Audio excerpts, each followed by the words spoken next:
السلام علیکم ورحمۃ اللہ وبرکاتہ۔ آج جو وظائف میں آپ کو بتا رہی ہوں وہ صبح و شام کے اذکار سے رب کی حفاظت میں آنا ہے۔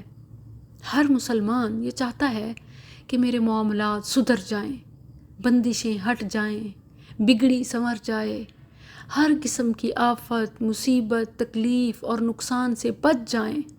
تو اس کے لیے آپ کو کسی چھلے، کڑے، داغے اور تعویذ کی ضرورت نہیں ہے۔ آپ پورے اعتماد کے ساتھ صبح و شام کے اذکار کو اپنی زندگی کا معمول بنا لیں۔ اللہ تعالیٰ آپ کی مکمل حفاظت فرمائے گا۔ یہ میرا یا کسی بڑے چھوٹے بابے کا مجرب المجرب عمل نہیں ہے، یہ رسول اللہ صلی اللہ علیہ وسلم کا مجرب عمل ہے۔ صبح پڑھ لیں تو شام تک، اور جو شام کو پڑھ لیں تو صبح تک، کوئی مخلوق انہیں ذرہ برابر بھی نقصان نہیں پہنچا سکتی۔ سوال یہ ذہن میں آتا ہے کہ صبح کے اذکار کا کون سا وقت ہے، یعنی کب سے کب تک، اور شام کے لیے کون سا وقت ہے؟ تو سنن ابی داؤد 3667 صبح کے اذکار کے لیے افضل وقت نماز فجر کے بعد سے طلوع شمس تک ہے، اور 1503 کے ریفرنس سے بھی یہ معلوم ہوتا ہے کہ طلوع شمس کے بعد سے بھی ظہر تک جائز ہے، لیکن یہ مفضول وقت ہے، یعنی اس سے افضل پہلے والا ہے۔ اسی طرح شام کے وقت سے مراد نماز عصر کے بعد سے غروب شمس تک، یہ افضل وقت ہے۔ یہ بھی سنن نبی داؤد میں 3667 کا ریفرنس ہے۔ اور اسی طرح غروب شمس کے بعد بھی پڑھ سکتے ہیں، آدھی رات تک جائز ہے، لیکن یہ مفضول وقت ہے۔ یہ صحیح بخاری 3603 کا ریفرنس ہے۔ وہ مستند مسنون اذکار کون سے ہیں جن کا صبح و شام ہمیں اپنے اہل و عیال کی جان و مال کی حفاظت کے لیے اہتمام کرنا چاہیے؟ تو آئیے وہ سنتے ہیں۔ اصبحنا على فطرة الإسلام وعلى كلمة الإخلاص وعلى دين نبينا محمد وعلى ملة أبينا إبراهيم حنيفا مسلما وما كان من المشركين۔ ہم نے صبح کی فطرت اسلام اور کلمہ توحید اور اپنے نبی محمد صلی اللہ علیہ وسلم کے دین اور اپنے باپ ابراہیم علیہ السلام کی ملت پر، جو یک طرفہ مسلمان تھے اور شرک کرنے والوں میں سے نہیں تھے۔ اللہم بک اصبحنا وبک امسینا وبک نحیا وبک نموت والیک النشور۔ اللہ، تیرے فضل کے ساتھ ہم نے صبح اور تیرے فضل کے ساتھ ہم نے شام کی، تیرے فیصلے کے ساتھ ہم زندہ ہیں، تیرے فیصلے کے ساتھ ہم مریں گے، اور تیری ہی طرف لوٹ کر جانا ہے۔ اصبحنا واصبح الملک للہ والحمد للہ لا الہ الا اللہ وحدہ لا شریک لہ لہ الملک ولہ الحمد وہو علی کل شیء قدیر۔ رب أسألك خير ما في هذا اليوم وخير ما بعده وأعوذ بك من شر ما في هذا اليوم وشر ما بعده رب أعوذ بك من الكسل وسوء الكبر رب اعوذ بک من عذاب فی النار وعذاب فی القبر۔ ہم نے اور ساری کائنات نے اللہ کے لیے صبح کی، ہر قسم کی تعریف اللہ ہی کے لیے ہے۔ اللہ کے سوا کوئی عبادت کے لائق نہیں، اس کا کوئی شریک نہیں، اسی کے لیے بادشاہی ہے، اسی کے لیے ہر قسم کی تعریف ہے، اور وہ ہر چیز پر قادر ہے۔ میرے پروردگار، میں اس خیر کا سوال کرتی ہوں جو اس دن میں ہے اور جو اس کے بعد ہے، اور اس برائی سے میں تیری پناہ میں آتی ہوں جو اس دن میں ہے اور جو اس کے بعد ہے۔ اے میرے پروردگار، میں سستی اور بڑھاپے کی بیماری سے تیری پناہ میں آتی ہوں۔ میرے پروردگار، میں جہنم اور قبر کے عذاب سے بھی تیری پناہ میں آتی ہوں۔ اللهم إني أسألك العفو والعافية في الدنيا والآخرة. اللهم إني أسألك العفو والعافية في ديني ودنياي وأهلي ومالي. اللهم استر عوراتي وآمن روعاتي.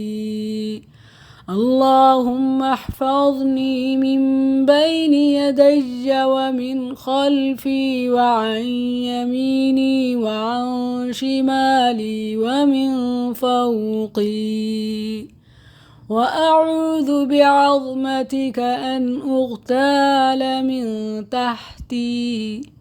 اے اللہ، میں دنیا و آخرت میں آپ سے درگزر اور عافیت کا سوال کرتی ہوں۔ اے اللہ، میں اپنے دین و دنیا اور گھر بار میں آپ سے درگزر و عافیت کا سوال کرتی ہوں۔ اے اللہ، میرے عیوب پر پردہ ڈال دے اور ہر قسم کی گھبراہٹ سے امن عطا کر۔ اے میرے اللہ، میرے آگے پیچھے دائیں بائیں اوپر ہر جانب سے حفاظت فرما۔ میں تیری عظمت کی پناہ میں آتی ہوں کہ اچانک اپنے نیچے سے ہلاک کرتی جاؤں۔ یہ اذکار رسول اللہ صلی اللہ علیہ وسلم بس ایک بار پڑھتے تھے، اور یہی صبح کے وقت ہیں، یہی شام کے وقت ہیں۔ اذکار جب آپ شام کے وقت پڑھیں تو اصبحنا کے بجائے امسینا اور اصبحتو کے بجائے امسیتو، اور اسی طرح ھذا الیوم کی جگہ ھذہ اللیلہ کہیں۔ اس کے علاوہ ایک چھوٹی سی دعا جسے صبح و شام 3 بار پڑھنا ہے، لیکن اس کی خاص حفاظت ہے۔ یہ دعا یقیناً آپ کو آتی ہوگی، لیکن اس کے ساتھ انٹرسٹنگ ایک واقعہ بھی ہے جو میں آپ کو سناتی ہوں۔ اس حدیث کے راوی ابان کو فالج ہو گیا، تو جس وقت انہوں نے یہ بیان کی فضیلت کہ اس کے پڑھنے والے کو کوئی چیز نقصان نہیں پہنچا سکتی، تو سننے والوں میں سے ایک شخص نے ان کو ٹکٹکی باندھ کر دیکھنا شروع کر دیا، بڑے حیران ہو کر۔ یعنی وہ زبان حال سے کہہ رہا تھا کہ اگر اس ذکر میں اتنی طاقت ہے تو پھر آپ کو فالج کیوں ہوا؟ حضرت ابان نے کہا کہ حدیث 100% سچ ہے، میں ساری زندگی یہ ذکر پڑھتا رہا ہوں اور اللہ تعالیٰ نے مجھے ہر قسم کی آفت اور مصیبت سے بچا کر رکھا، لیکن جس روز مجھ پر فالج کا حملہ ہوا تھا اس روز میں یہ ذکر نہیں پڑھ سکا۔ وہ دعا کون سی ہے؟ بسم اللہ الذی لا یضر مع اسمہ شیء فی الارض ولا فی السماء وهو السمیع العلیم۔ اللہ کے نام کی برکت کے ساتھ زمین و آسمان کی کوئی چیز نقصان نہیں پہنچا سکتی، وہی سننے والا اور جاننے والا ہے۔ اسی طرح ہر طرح کے موذی چیز کے زہر سے بچنے کے لیے یہ دعا پڑھیں، اعوذ بکلمات اللہ التامات من شر ما خلق۔ میں اللہ کے کامل کلمات کے ذریعے اس کی مخلوق کے شر سے پناہ مانگتی ہوں۔ ایک دفعہ ایک صحابی رسول اللہ صلی اللہ علیہ وسلم کی خدمت میں حاضر ہوئے۔ انہوں نے کہا کہ اے اللہ کے رسول، مجھے گزشتہ رات ایک بچھو نے ڈس لیا ہے۔ آپ صلی اللہ علیہ وسلم نے فرمایا کہ تو یہ دعا اگر پڑھ لیتا تو بچھو تجھے کبھی بھی تکلیف نہ دیتا۔ اسی ذکر کے حوالے سے ایک امام سہیل بن ابو صالح رحمۃ اللہ علیہ اپنا تجربہ بیان کرتے ہیں کہ یہ ذکر ہمارے اہل و عیال نے سیکھ لیا تھا اور وہ اسے ہر رات پڑھ کر سوتے تھے۔ ایک رات ان کی ملازمہ کو زہریلی چیز نے ڈس لیا، لیکن یہ ذکر پڑھنے کا فائدہ ہوا کہ اسے ذرہ بھر بھی درد اور تکلیف نہیں ہوئی۔ اسی طرح ایک اور چھوٹا سا ذکر جسے کوئی شخص دن بھر میں 100 بار پڑھ لے تو اللہ سبحانہ و تعالیٰ اس کو 100 نیکیاں عطا کرتا ہے، 10 غلام آزاد کرنے کے برابر اجر و ثواب ملتا ہے، جن کی قیمت 10 لاکھ سے تو زیادہ ہے۔ اور جو شخص صبح کے وقت صرف 10 مرتبہ پڑھ لے، اللہ تعالیٰ اس کو 100 نیکیاں اور 1 غلام آزاد کرنے کے برابر ثواب دیتا ہے۔ وہ ذکر کیا ہے؟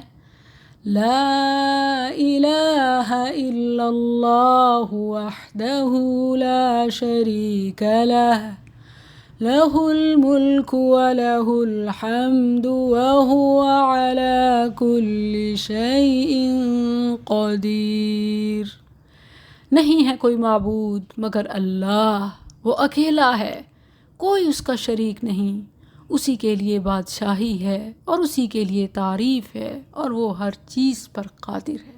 اتنا صرف 3 لفظ سوچیں، صرف 3 لفظ، سبحان اللہ و بحمدہ، یہ 3 لفظ ایک دن میں 100 بار پڑھ لینا، جتنے بھی گناہ ہیں اللہ سبحانہ و تعالیٰ معاف فرما دیتا ہے۔ حدیث میں ہے کہ سمندر کی جھاگ کے برابر بھی گناہ معاف کر دیے جاتے ہیں۔ تو چلتے پھرتے اٹھتے بیٹھتے سبحان اللہ و بحمدہ۔ آیت الکرسی اس کی بڑی شان ہے، صبح ایک بار شام ایک بار، ضروری دوا ہے، مکمل غذا ہے۔ طرح سجدۃ الاستغفار صبح کو پڑھ لے شام تک اور شام کو پڑھ لے تو صبح تک، درمیان میں کسی بھی وقت موت آ گئی تو سیدھا جنت میں جائے گا۔ اللہم انت ربی لا الہ الا انت خلقتنی وانا عبدک وانا على عهدك ووعدك ما استطعت اعوذ بك من شر ما صنعت أبوء لك بنعمتك علي وأبوء بذنبي فاغفر لي فإنه لا يغفر الذنوب إلا أنت۔ اے میرے اللہ، آپ ہی بے شمار نعمتوں کے ساتھ میری پرورش کرنے والے ہیں، آپ کے سوا میرا کوئی معبود، مشکل کشا، حقیقی حاکم نہیں۔ آپ ہی نے مجھے پیدا کیا اور میں آپ کی بندی ہوں، اپنی طاقت کے مطابق آپ سے کیے ہوئے عہد اور وعدے کو نبھا رہی ہوں۔ میں اپنے برے اعمال کے شر سے آپ کی پناہ میں آتی ہوں۔ مجھے آپ کی بے شمار نعمتوں کے اقرار کے ساتھ ساتھ اپنی غفلتوں اور اپنے گناہوں کا پورا اقرار ہے۔ آپ مجھے معاف فرما دیں، کیونکہ آپ کے علاوہ مجھ جیسے گنہگار کو کوئی معاف کرنے والا نہیں۔ اس کے علاوہ معوذات، قرآن کی آخری 3 صورتیں، سورۃ الاخلاص، سورۃ الفلق، سورۃ الناس، 3 بار پڑھنا، یکفیک، آپ کو کافی ہو جائے گی۔ یہ مکمل تو نہیں، البتہ چند وہ اہم اذکار ہیں جو ہمارے جان مال کی حفاظت کے لیے ضروری ہیں، جن کا اہتمام ہر صبح ہر شام کرنا چاہیے۔ رب کی قربت پانے کا سلسلہ ابھی جاری ہے، ہمارے ساتھ جڑے رہیے۔ السلام علیکم ورحمۃ اللہ۔